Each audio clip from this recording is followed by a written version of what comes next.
Devant la cathédrale Sacré-Cœur au quartier Taïfa, les invités de l'ONG Hola Africa sont en position pour la caravane. Au signal, ces femmes se dirigent vers le grand carrefour du marché pour atterrir ensuite à l'hôtel de ville de Djougou avec dans le sac le plaidoyer. Nous avons constaté que dans le département de la Donga, particulièrement à Djougou, la plupart des filles ne sont pas scolarisées. Les filles sont toujours données en mariage à l'âge mineur. Au sein des conseils d'arrondissement et de village, il n'y a quasiment pas de femmes. Face aux plus grands défis de notre société et aux priorités qui en découlent, il est donc nécessaire de faire appliquer les tests pour l'égal accès aux droits des femmes. Une lutte noble basée sur un diagnostic juste selon les autorités et leaders religieux. Leur soutien est total. Déjà au niveau des conseils communaux, nous avons le devoir d'accompagner la participation et l'émancipation de la femme. Et nous prenons l'engagement de travailler avec tous les partenaires qui vous accompagnent, vous-même, pour que tous les défis qui nous restent à relever puissent être relevés. Le droit de la femme, sinon les droits de la femme sont légitimes dans notre constitution tout comme dans notre religion. En tant que leader religieux, nous prenons l'engagement d'éclairer l'opinion de nos co-religionnaires sur la question du droit de la femme. Cette caravane est l'une des activités du projet Renforcement des associations villageoises de femmes, lancé le 29 avril par Hola Africa avec l'appui du Fonds africain pour le développement de la femme.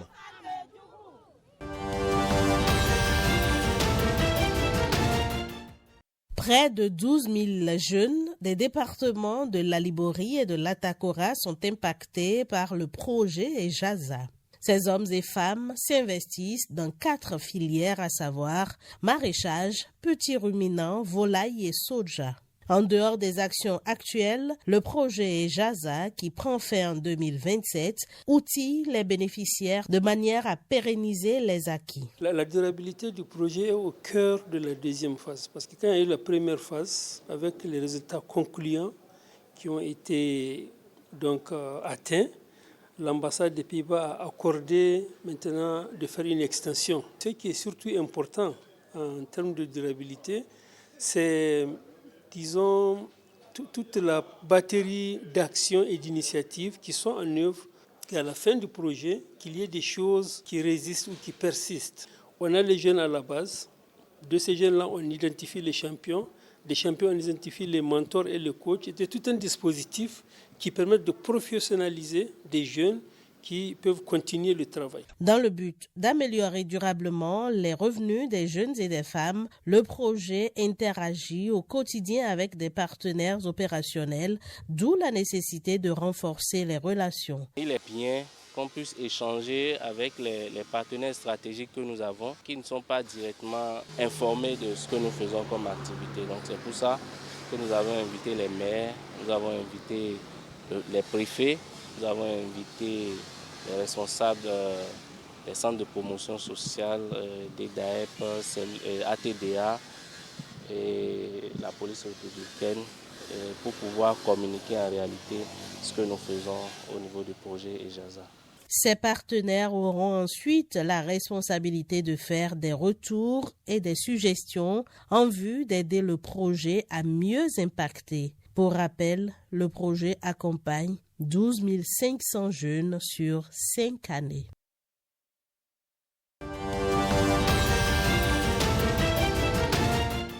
Les résultats présentés prennent en compte la phase pilote de EJASA de 2020 à 2022 et la deuxième phase démarrée depuis 2023. 2 départements, Alibori et Atakora, soit 15 communes, ont bénéficié des actions pour des performances encourageantes. Aujourd'hui, le projet EJASA, avec sa phase pilote, a touché plus de 4 000 jeunes. Donc, ce sont des jeunes qui sont actifs dans le secteur agricole. Bien sûr, il y a des bénéficiaires indirects. Vous imaginez, tous ces jeunes-là, ça impacte leur ménage. Lorsqu'ils s'agit de la nutrition et lorsqu'il s'agit des formations aussi, les ménages sont associés. Et il y a aussi l'écosystème qui est touché aussi. Quand vous prenez les organisations professionnelles agricoles sont renforcées.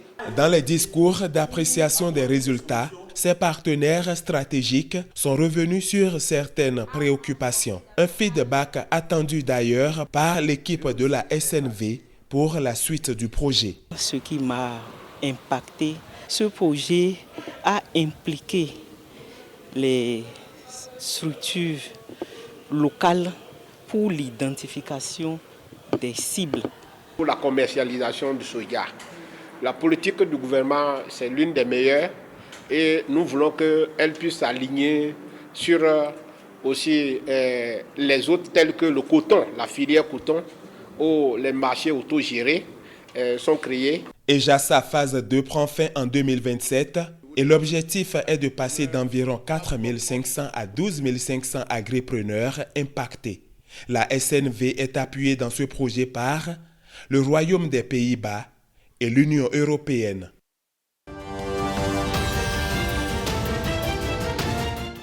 L'étude a été menée dans les départements du Borgou, de la Donga et des Collines, zone d'intervention du programme Approche communale pour le marché agricole. Selon l'équipe de consultants, les causes des conflits fonciers relevés ont notamment obstruction des couloirs de passage et méconnaissance des instances locales de gestion foncière. Des actions phares sont envisagées dans la foulée. On peut retrouver essentiellement, par exemple, la généralisation du cadastre, la sensibilisation sur le contenu du code foncier et domanial, afin que et les populations et les acteurs du foncier puissent mieux maîtriser les questions foncières. Nous avons préconisé également comme action phare l'intensification de tout ce qui est mesures de sécurisation. Il y a des instances qui sont prévues pour la prévention et la gestion des conflits fonciers, mais ces instances ne sont souvent pas opérationnelles. Et dans opérationnel, on entend leur mise en place, leur fonctionnement, leur équipement et même des appuis de toute forme. Toutes les mesures quand même que nous avons identifiées sont synthétisées à travers une stratégie que nous sommes là aujourd'hui pour valider. Les résultats de l'étude confortent les responsables du programme ACMA 3 dans leurs décisions. L'idée derrière cette étude est d'élaborer une stratégie innovante de prévention et ou de résolution de ces conflits et d'explorer les pistes d'accompagnement des institutions compétentes à la prévention et à la résolution des conflits fonciers dans la zone d'intervention du programme à l'effet de développer des solutions durables et adaptées à nos réalités locales. Il ne se passe de semaines, encore moins de mois, où nous réglons des problèmes liés aux conflits fonciers, nonobstant la disposition légale en vigueur au Bénin. Que dans un pareil contexte, un programme comme ACMA 3 en vienne à commanditer une étude sur les conflits fonciers, vous imaginez combien cela nous réjouit. À terme, la mise en œuvre des recommandations de l'étude fera des espaces agricoles du programme ACMA 3 des lieux de paix, de prospérité et de durabilité.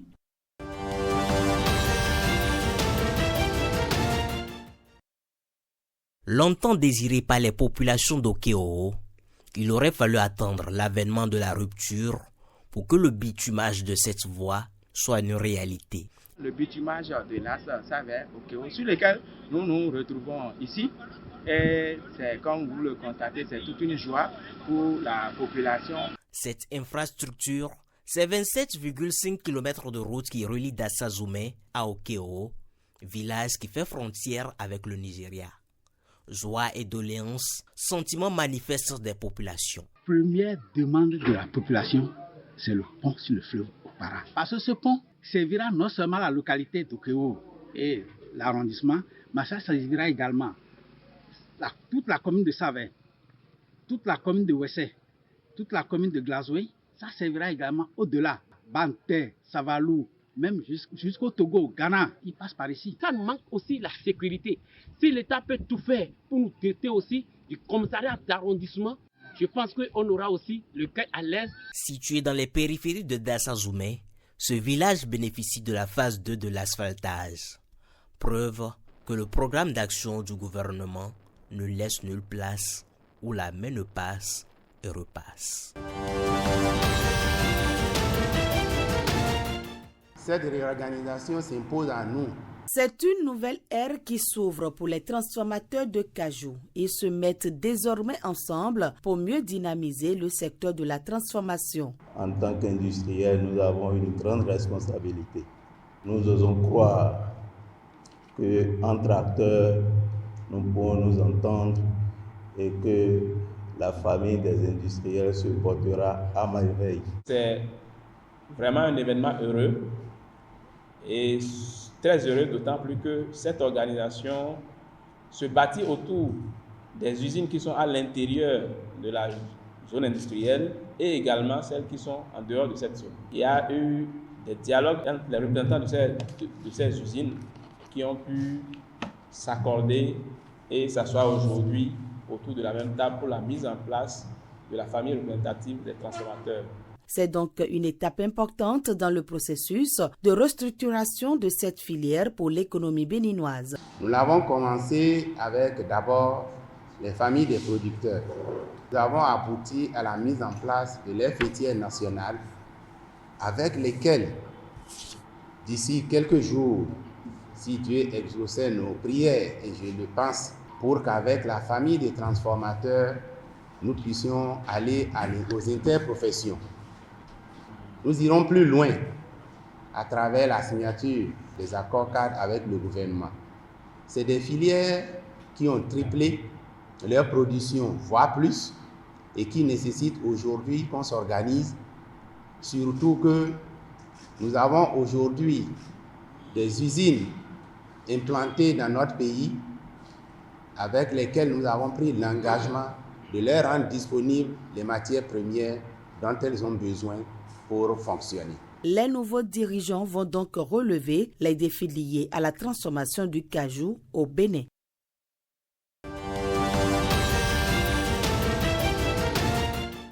Répondre de manière efficace aux attentes des populations en termes d'aménagement du cadre de vie. C'est la principale mission de ces petites et moyennes entreprises. Elles sont désormais partenaires de la SGDES, Société de gestion des déchets et de la salubrité. Si vous voyez la ville de Cotonou aussi propre, si vous voyez les ouvrages d'assainissement aussi bien nettoyés, si vous voyez que les déchets sont ramassés et depuis quelques années, il n'y a plus de déchets dans nos rues, c'est parce que les partenaires liés au contrat ont des obligations et respectent ces obligations. Si les gens, les touristes, courent pour venir chez nous, c'est parce qu'ils viennent dans un cadre assaini et propre. Tous ceux qui auront participé à cette session vont sortir d'ici avec des outils leur permettant d'offrir des prestations de bonne qualité à la SGDS. Les lignes directives à suivre dans le cadre de ce partenariat sont déjà clarifiées et la familiarisation avec le manuel de procédure technique de la SGDS est en cours.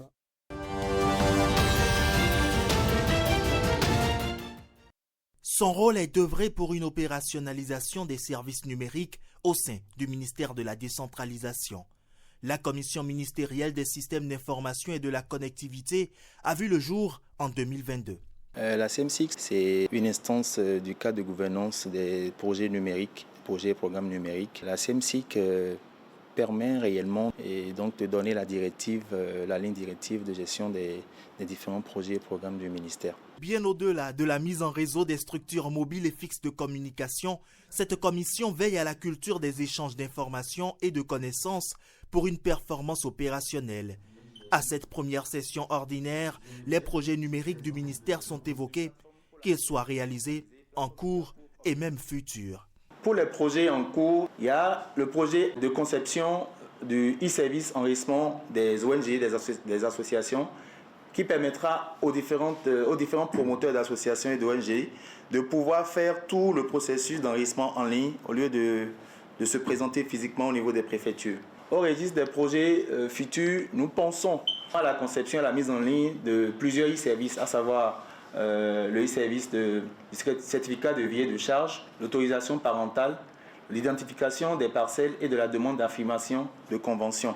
C'est des e-services qui ont été proposés pour la plupart par nos différentes communes.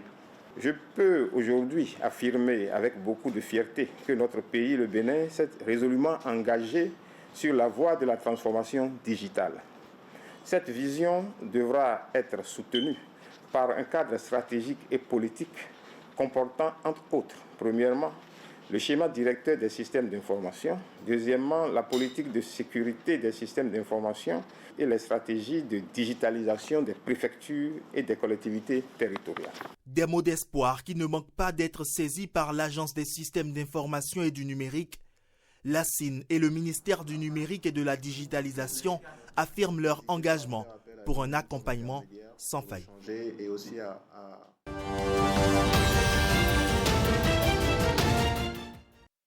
La gestion efficiente des ressources naturelles, source de plusieurs conflits entre éleveurs et agriculteurs, passe par un climat de paix. Dans l'intérêt supérieur de tous les acteurs de la chaîne de production de l'espace naturel, les Nations Unies ont institué depuis 1981 la Journée internationale de la paix.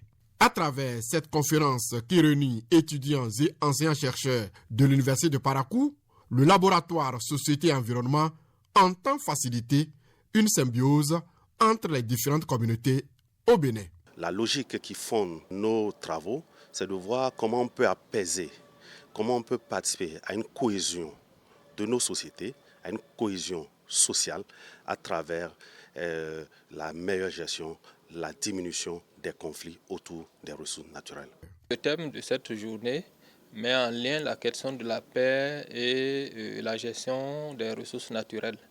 Et comme vous le savez, sur le terrain actuellement, du nord au sud, de l'est à l'ouest de notre pays, l'accès aux ressources partagées, et notamment les ressources naturelles, constitue un enjeu majeur entre les différentes communautés, les différentes populations, et surtout entre agriculteurs et éleveurs. Et aussi à travers les communications, mieux éclairées par rapport aux orientations du chef de l'État en la matière, mieux éclairées par rapport surtout aux actions qui sont en cours avec notre gouvernement, et mieux orientées également par rapport à tout ce qui se développe, tout ce qui se fait, non seulement avec le gouvernement, mais avec les différents partenaires techniques. C'est d'œuvrer partout où on est par rapport déjà à son comportement pour que l'interrelation entre les différents acteurs puisse vraiment participer, contribuer à une certaine harmonie, éviter surtout qu'il y ait des frictions. Les questions de conflit et de paix qui affectent les ressources naturelles ont focalisé l'attention de tous. C'est la justice climatique qui gagne alors dans l'intérêt supérieur du continent africain qui subit de plein fouet les effets néfastes des changements climatiques.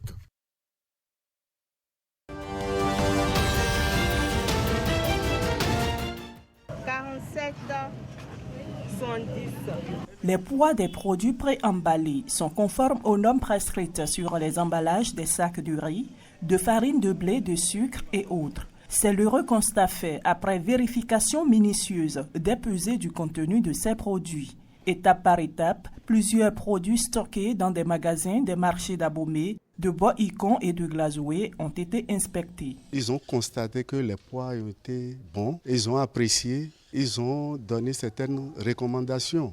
Nous allons les appliquer. Ils ont contrôlé les choses sont à jour. Il n'y a pas de manquement, quoi. Vraiment, je suis très content d'eux. Conformément à ses attributions, l'Agence de normalisation, de métrologie et de contrôle qualité veut, à travers ses contrôles inopinés, s'assurer de la qualité des contenus nets des préemballages servis aux consommateurs. Dans l'ensemble, nous avions constaté que tous les poids qu'on a obtenus après pesée sont dans les normes et dans les limites de tolérance. À part 2 sacs sur lesquels nous avons constaté que les bonnes dames soutirent le produit, le riz, pour montrer la qualité du riz à leurs clients. À cette dame, on a demandé de ne pas le faire parce que, ce faisant, on diminue progressivement le poids du riz et au contrôle, on constate que le poids ne respecte pas les limites de tolérance. Les clients disent que toujours qu'il faut vérifier, que de montrer le grain qui est dedans, qu'ils vont regarder. Et nous passons par ce canal pour dire à tous les opérateurs économiques qui vendent aux consommateurs de ne pas soutirer le produit qui est préemballé à la vente. Il faut montrer le produit, le vendre tel qu'il est emballé. Et le gouvernement travaille pour que nous, on puisse surveiller le marché dans toutes les communes du Bénin. Les agents de la Direction générale de l'Agence nationale de normalisation, de métrologie et du contrôle de qualité invitent tous les commerçants, industriels et autres marchands à garantir aux consommateurs la conformité des poids des produits préemballés sous peine de sanctions.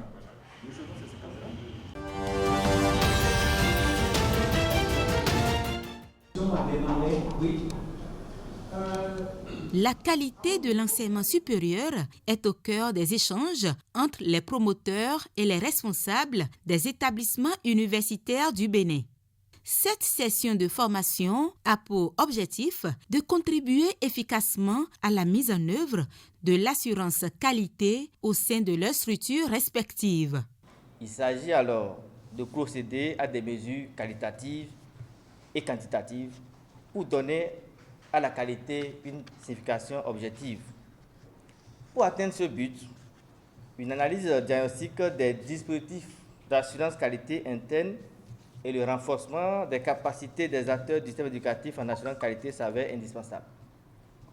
C'est ce à quoi s'attelle le présent projet du programme NMT de la DAD Germanie et du CAMES, qui vise en général à promouvoir l'implémentation des principes de la qualité dans la formation, dans la recherche, dans la gouvernance et les services à la communauté. Cet atelier de 112 heures a été rendu possible grâce au soutien technique et financier de plusieurs partenaires. Le DAD est la plus grande organisation de promotion des échanges internationaux d'étudiants et de scientifiques au monde et encourage aussi bien les bourses individuelles que les projets de coopération et globalement l'internationalisation des systèmes d'enseignement supérieur.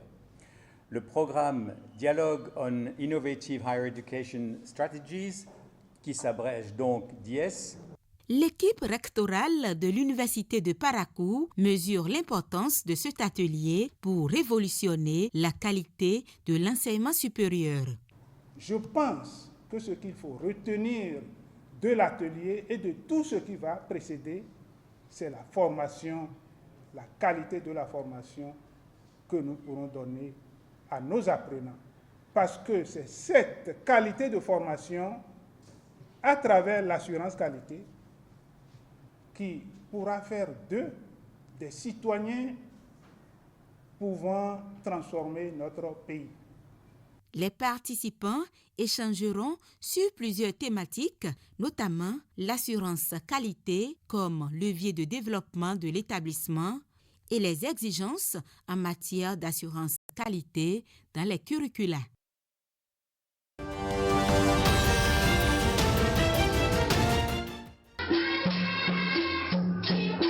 Ces jours de fête pour les fidèles catholiques d'Okeowo dans la commune de Savè. Ils célèbrent le premier anniversaire d'existence de leur paroisse. Une occasion qui fait le larron, des catéchumènes reçoivent leur première confirmation. Auparavant, il fallait faire des kilomètres, aller à Dassa ou bien aller à Savè, faire des jours de préparation à ce sacrement. C'est donc avec joie que nous accueillons donc, cette grâce que Dieu nous accorde de bénéficier sur la terre d'Okeowo de ce sacrement que nous prions Dieu Tout-Puissant de nous bénir davantage.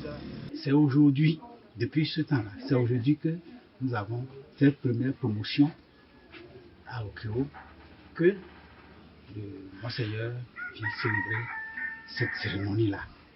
C'est une gloire. Okeowo a été doté de sa paroisse près d'un siècle après la naissance de la communauté catholique dans cet arrondissement. Pour cette célébration, la première depuis l'installation de la communauté catholique, l'évêque du diocèse de Tassazoumé est présent. La communauté a voulu rendre grâce après un an de création et c'est ça que nous sommes venus fêter. Et pour marquer l'événement, nous avons le curé et la communauté et les paroisses, les stations secondaires ont voulu présenter les candidats pour la confirmation. Parmi ces candidats, nous espérons qu'il y aura des gens qui ont reçu des grâces et qui vont les mettre au service de la communauté. Pour le premier anniversaire, il a voulu saisir de l'occasion pour conférer le sacrement de la confirmation à nos catéchumènes. Ce qui a été fait aujourd'hui, c'est une grande joie pour nous. Et pour ne pas parler en termes de chance pour les fidèles de l'Église catholique Saint-François-Xavier d'Okeo, puisque c'est rare. Cette paroisse porte le nom de Saint François-Xavier, du nom du saint patron des missionnaires dans la religion chrétienne catholique.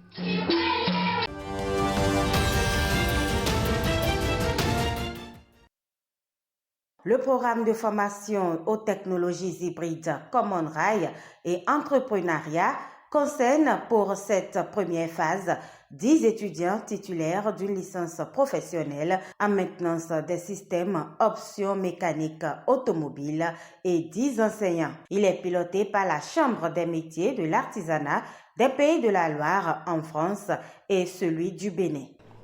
La maintenance préventive et l'entretien courant, le diagnostic et la réparation des pannes sur les nouveaux véhicules automobiles, surtout les véhicules hybrides ou électriques, requièrent de nouvelles compétences et la maîtrise des outils de diagnostic. Ils auront des compétences qui sont recherchées sur le marché de l'emploi au Bénin, avec effectivement une sensibilisation sur les équipements à utiliser sur les véhicules électriques. L'idée est que le centre de formation ici, qui est en charge d'INSTI ici à Lokossa, soit capable de répliquer cette formation pour d'autres cohortes de jeunes et pour d'autres cohortes de formateurs, indépendamment du financement. Je voudrais exhorter les apprenants à ne pas être obstacle au développement de ce projet, que leur participation amène les formateurs à demander qu'il y ait d'autres événements de ce genre. La formation qui se déroulera à l'Institut national supérieur des technologies industrielles de Lokossa est financée par le ministère allemand de la coopération économique avec le support de l'organisation allemande SEQUA.